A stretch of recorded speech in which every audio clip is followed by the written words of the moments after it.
नमस्कार दोस्तों।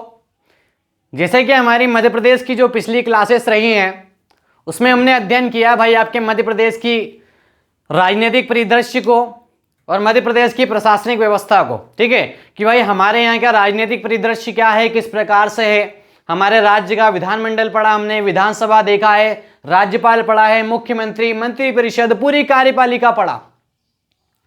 फिर उसी से हमने जोड़ के अगला हमारा टॉपिक स्टार्ट किया था हमारा प्रशासनिक परिदृश्य, यानी राजनीति के साथ साथ यहाँ की प्रशासनिक व्यवस्था किस प्रकार से है, यानी हमारे राज्य का प्रशासन किस प्रकार से, शासन किस प्रकार से, यहाँ पे शासन कौन लोग करते हैं, नियम कैसे बनते हैं, कानून कौन बनाता है, कानून बनाने वाले को परामर्श कौन देगा, और कानून बना है तो फिर उसको लागू कौन करेगा, संचालन कौन करेगा। ठीक है, तो ये सारी बातें हम पिछली क्लासेस में डिस्कस कर चुके हैं।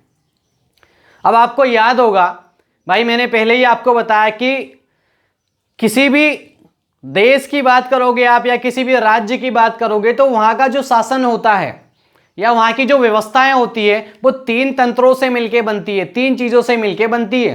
ठीक है, कौन कौन सा भाई? एक तो आपका कार्यपालिका होता है, एक विधायिका होता है और एक होती है न्यायपालिका। भाई ये मैं पहले बता चुका हूँ भाई, जैसे कानून बनाने का काम किसका है? आपका विधायिका का। उसको लागू कौन करेगा, संचालन कौन करेगा? आपका कार्यपालिका करेगा। लेकिन अगर उस नियम का, उस कानून का अगर उल्लंघन हो, भाई कोई मानने को तैयार ना हो, तो भाई उसको भाई ठीक है उसको कंट्रोल करने के लिए, उस चीज को नियंत्रण करने के लिए या उसको लागू करवाने के लिए फिर आपके पास कहां जाओगे आप? न्यायालय में। यानी किस व्यवस्था के पास जाओगे आप? न्यायपालिका के पास जाओगे। तो ये तीनों चीज मिलके आपकी पूरी एक प्रशासनिक तंत्र या यहाँ का पूरी जो व्यवस्था होती है राज्य की, उन तीनों चीजों से मिलके बनती है भाई, आपकी कार्यपालिका से, विधायिका से और आपकी न्यायपालिका से। ठीक है, तो हम विधायिका पढ़ चुके हैं, कार्यपालिका पढ़ चुके हैं और अब हमारा अगला जो टॉपिक स्टार्ट होगा ये क्या है? आपका न्यायिक प्रशासन। यानी हमारे यहाँ का जो न्यायपालिका है किस प्रकार से है, हमारी न्यायिक व्यवस्था किस प्रकार से, पूरी व्यवस्था ध्यान से आपको समझना है। ठीक है, जैसे भाई मैंने पहले आपको कल पढ़ाया था तो मैंने बोला था कि भाई जैसे प्रशासनिक व्यवस्था की बात करें तो उसका केंद्र बिंदु कौन था? आपका वल्लभ भवन भोपाल सचिवालय। ठीक वैसे ही हमारा जो न्यायिक प्रशासन है, जो न्यायिक व्यवस्था है, इसका जो केंद्र बिंदु है वो है हमारा उच्च न्यायालय। ठीक है, और उच्च न्यायालय जो है भाई हमारे मध्य प्रदेश का कहां पड़ता है भाई? आपका जबलपुर। ठीक है, तो आपको लोकेशन याद रखना है कि भाई हमारा जो न्यायिक प्रशासन चलता है भाई, जहां से हमारा पूरे राज्य में जहां से न्यायपालिका ऑपरेट होती है भाई, वो है आपका जबलपुर। ठीक है, यानी हमारे राज्य का जो हाईकोर्ट है, उच्च न्यायालय है, कहां है भाई? आपके जबलपुर में है। अब आप बताओ भाई मेरे को कि हमारा जो मध्य प्रदेश है इसका गठन कब हुआ? सबसे पहले तो कब हुआ भाई? 1947 में हुआ। याद है भाई मैंने आपको पढ़ाया था पहली क्लास में। ठीक है, और पुनर्गठन कब हुआ? 1 नवंबर 1956। दोनों डेट अलग है भाई, आपको ध्यान रखना है। गठन हुआ 1947 में, पुनर्गठन कब हुआ? 1956 में। तो जब हमारे राज्य का गठन हुआ था, जब मध्य प्रदेश राज्य बना था 1947 में, उस समय हमारा जो हाईकोर्ट लगता था, जो उच्च न्यायालय था, वो था आपका नागपुर। भाई आपको याद होगा मैंने बताया हूं बरार प्रांत, और नागपुर आपकी पहली राजधानी भी रह चुकी है मध्य प्रदेश की। तो मध्य प्रदेश का जो हाईकोर्ट लगता था, जो उच्च न्यायालय लगता था, वो कौन सा था भाई? आपका नागपुर। किस समय की बात कर रहा हूं मैं? 1947 की। लेकिन जब पुनर्गठन हुआ तो भाई आप खुद बताओ, पुनर्गठन हुआ तो पुनर्गठन के बाद क्या नागपुर मध्य प्रदेश में है क्या? नहीं है भाई, पूरा बरार प्रांत अलग कर दिया गया और अलग करके किस राज्य में मिला दिया? मुंबई राज्य में, और मुंबई राज्य आगे चल के महाराष्ट्र बन गया। तो जब मध्य प्रदेश का हाईकोर्ट नागपुर लगता था तो 1956 में तो ये रहा ही नहीं। मतलब स्वाभाविक है भाई, आपका जो जबलपुर हाईकोर्ट लगा है, जबलपुर हाईकोर्ट जब बना है तो वो सन क्या होगा आपका? 1956। यानी मध्य प्रदेश का जो उच्च न्यायालय है ये कब गठित हुआ? 1956 में। और पहले कौन लगता था? आपका नागपुर। और 1 नवंबर 1956 से कौन लग गया फिर? आपका जबलपुर। ठीक है, तो वर्तमान में हमारा जो मध्य प्रदेश का उच्च न्यायालय है वो आपका जबलपुर में है। लेकिन गठन के समय कहाँ लगता था आपका, नागपुर में लगता था। तो ये भाई कुछ बातें सामान्य जानकारी के अनुसार भाई हम डिस्कस कर रहे हैं यहाँ पे कि भाई आपका जो हाई कोर्ट है कहाँ लगता है, उच्च न्यायालय आपके जबलपुर में लगता है।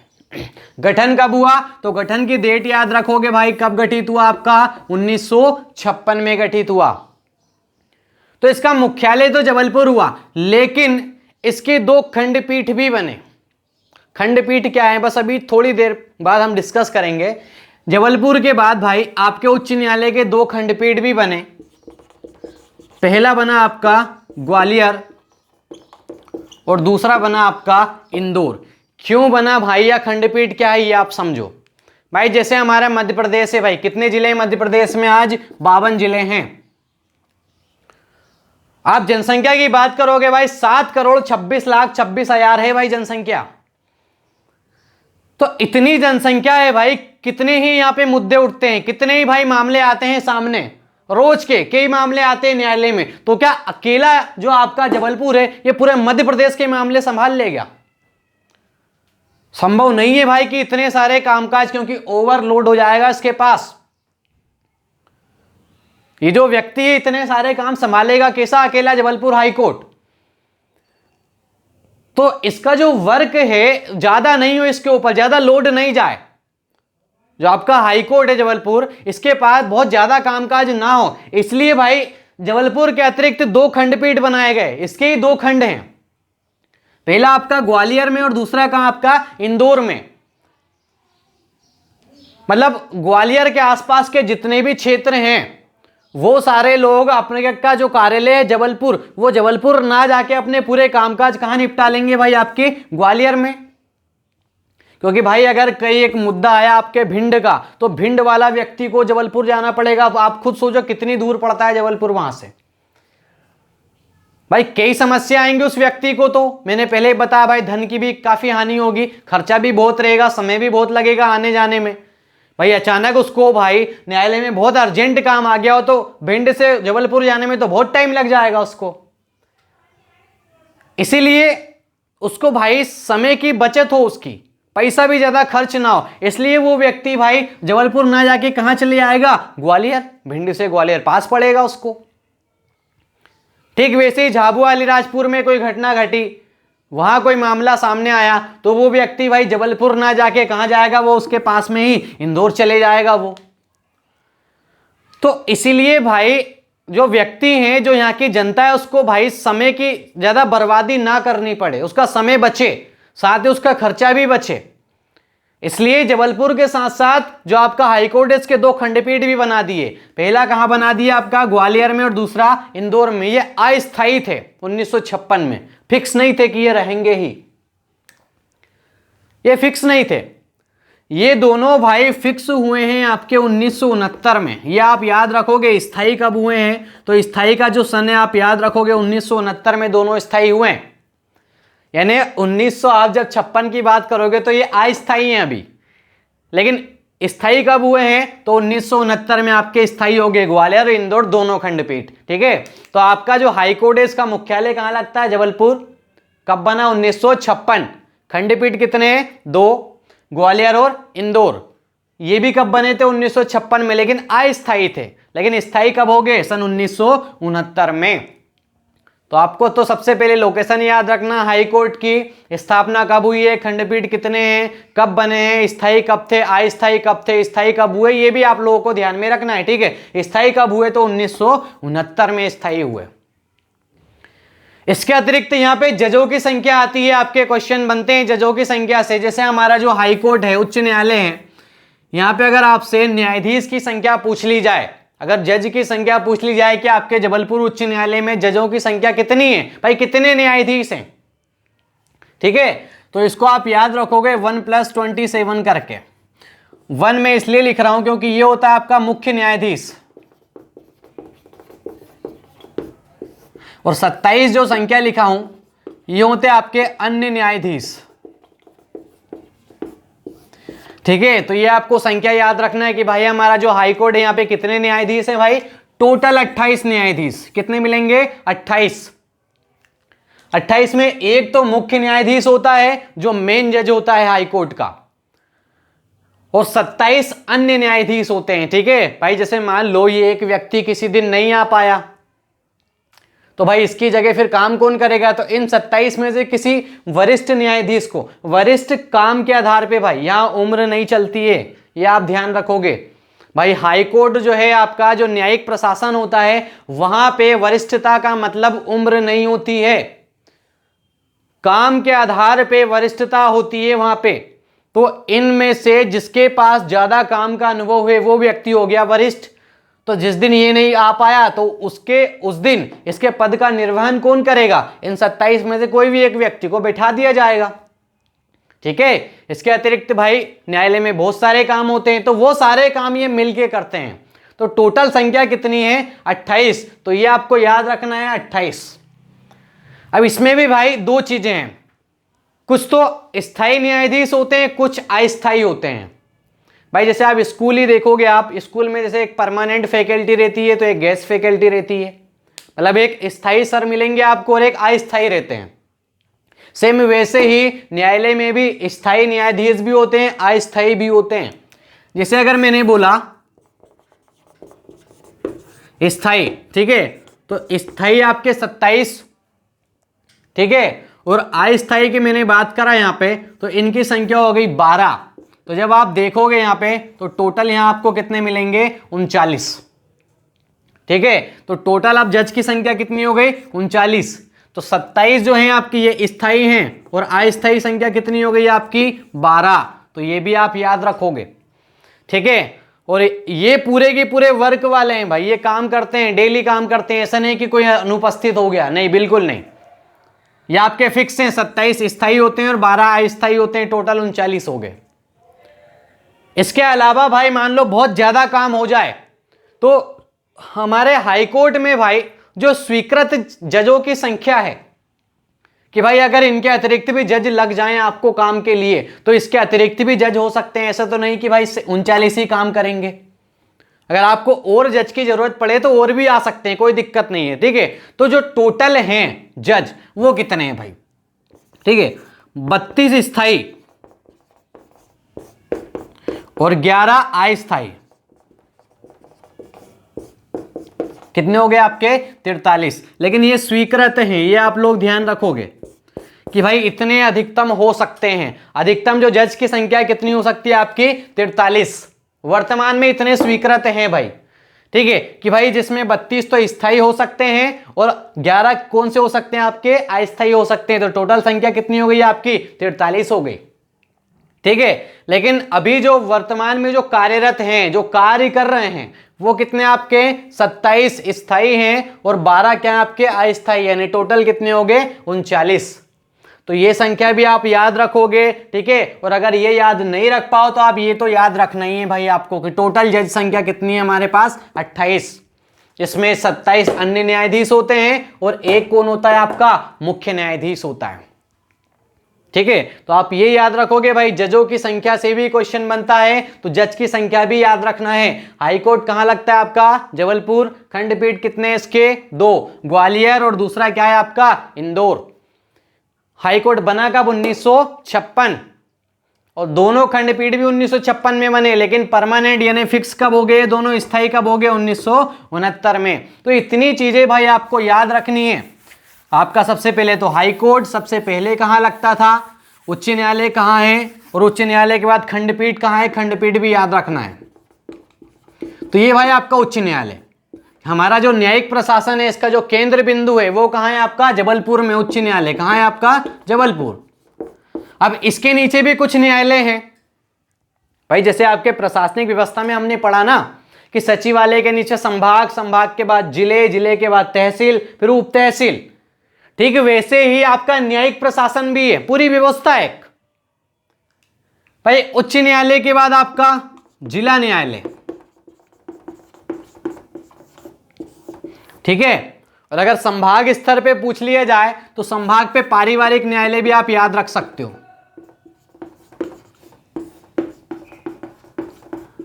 पारिवारिक न्यायालय।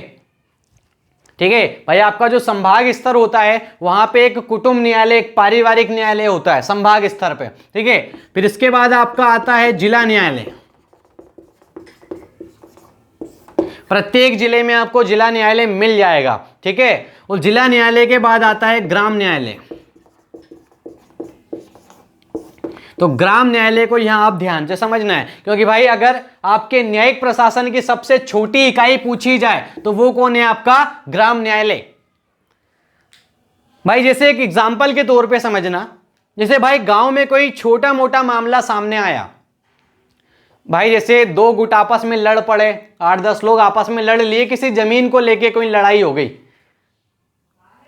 छोटी मोटी कहीं मान लो भाई लड़ाई हो गई आपकी, तो वो लोग डायरेक्ट भाई आपके हाई कोर्ट में तो जा नहीं सकते, है ना समझ में। भाई जैसे एक बिजली पे से ही लड़ाई हो गई कि भाई लाइट का किसी ने वायर काट लिया, लड़ाई हो गई, तो वो क्या डायरेक्ट जबलपुर चले जाएगा कि भाई इसने मेरा वायर काट लिया? भाई तार किसी का कट गया तो डायरेक्ट जबलपुर थोड़ी ना जा सकता है कि डायरेक्ट जिले में पहुंच गया, उसके जिला न्यायालय में चला गया, ऐसा नहीं होता है।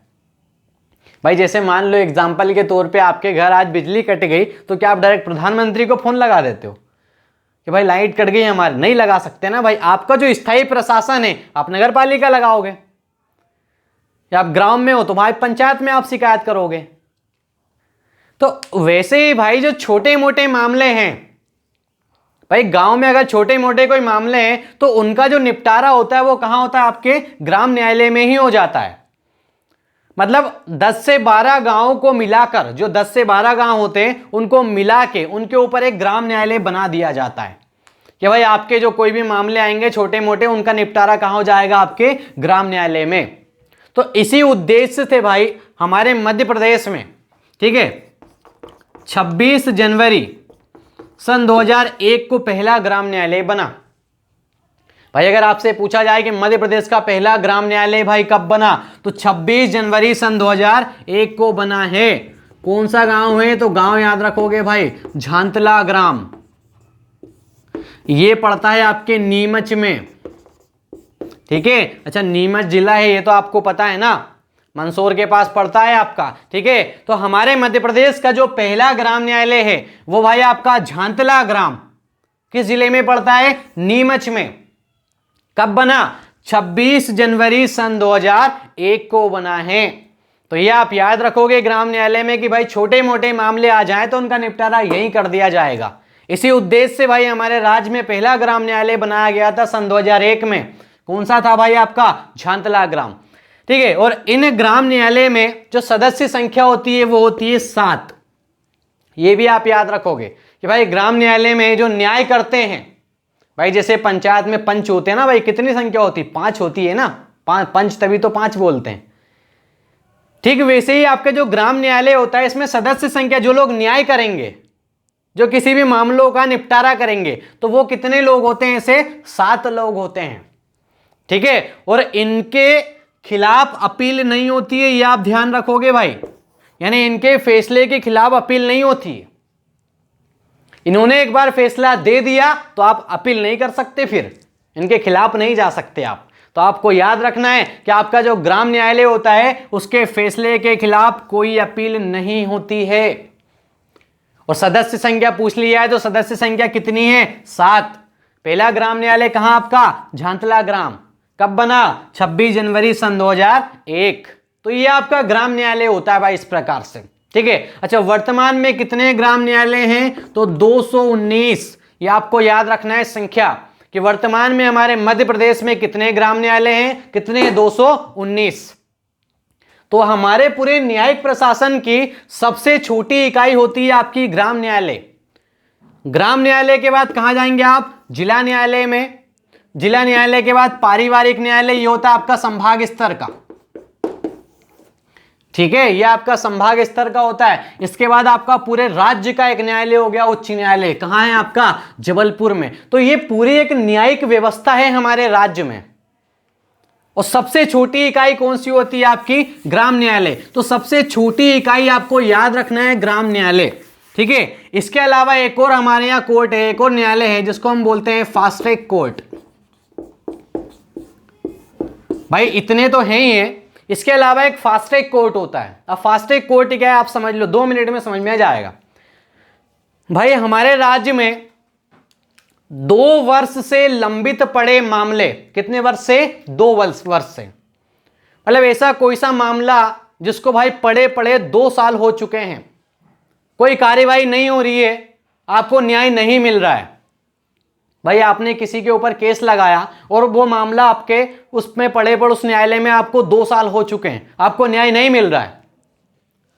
तो ऐसे मामलों को निपटाने के लिए, मतलब 2 साल से लंबित पड़े मामलों को निपटाने के लिए जल्द से जल्द उसका निपटारा हो, उसके लिए हमारे राज्य में भाई फास्ट ट्रैक कोर्ट की स्थापना की गई 1 अप्रैल सन 2001 को। ठीक है भाई, ऐसे मामले जिनको पड़े पड़े 2 साल हो चुके हैं, आपको न्याय नहीं मिल रहा है, इसलिए भाई 1 अप्रैल सन 2001 को फास्ट ट्रैक कोर्ट की स्थापना की गई मध्य प्रदेश में कि जल्द से जल्द ऐसे मामलों का निपटारा हो। कब की गई? 1 अप्रैल सन 2001 को। और वर्तमान में कितने हमारे पास फास्ट ट्रैक कोर्ट हैं? 85। तो आप भाई आप डेट ये याद रखोगे, संख्या, ठीक है, कि वर्तमान में मध्य प्रदेश में कितने फास्ट ट्रैक कोर्ट हैं? 85। काम क्या है? तो 2 साल से लंबित पड़े मामलों को निपटाने के लिए फास्ट ट्रैक कोर्ट बना 1 अप्रैल सन 2001 को, और वर्तमान में कितने पहुंच चुके हैं हमारे पास? 85। तो आपका हाई कोर्ट, पारिवारिक न्यायालय, जिला न्यायालय, ग्राम न्यायालय और फास्ट ट्रैक कोर्ट, इतनी चीजें भाई आपको ध्यान में रखना है बिल्कुल। ठीक है, तो इतनी चीजें आपकी पूरी की पूरी न्यायिक प्रशासन में आ जाएगी, न्यायिक व्यवस्था में आ जाएगी। इतना आपने कंप्लीट किया, पूरा आपका न्यायिक व्यवस्था कंप्लीट है समझ में। तो आज का जो हमारा टॉपिक था भाई, न्यायिक प्रशासन का टॉपिक था, जिसमें हमने देखा आपका उच्च न्यायालय, उच्च न्यायालय के बाद संभाग स्तर पे गए तो आपका पारिवारिक, फिर जिला न्यायालय, ग्राम न्यायालय और फास्ट ट्रैक कोर्ट। तो इतनी चीजें आपको ध्यान से पढ़नी है। और अगला हमारा जो टॉपिक रहेगा वो है आपका मध्य प्रदेश में पंचायती राज व्यवस्था।